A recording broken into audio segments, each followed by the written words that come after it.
উফ কি গরম পড়েছে তাই না বলুন তো। এই গরমে বিকেলবেলায় ফ্রিজ খুলে বেশ ঠান্ডা ঠান্ডা দই বড়া বার করে খেলে আহারে মনটা জুড়িয়ে যাবে, তাই তো। কিন্তু এই ঝঞ্ঝাটটা কে পোহাবে বলুন তো।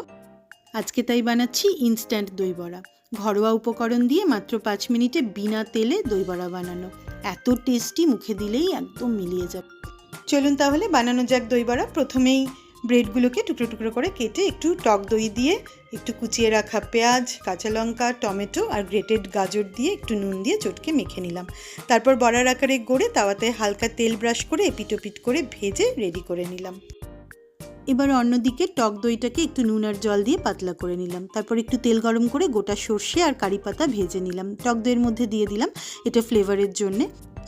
চলুন এবার সাজানো গোছানোর পালা। এবার একটা প্লেট নিয়ে বড়াগুলো সাজিয়ে তার উপরে দই দিয়ে, চাটনি দিয়ে, স্যালাড দিয়ে, চাট মশলা দিয়ে, একটু মধু দিয়ে সার্ভ করে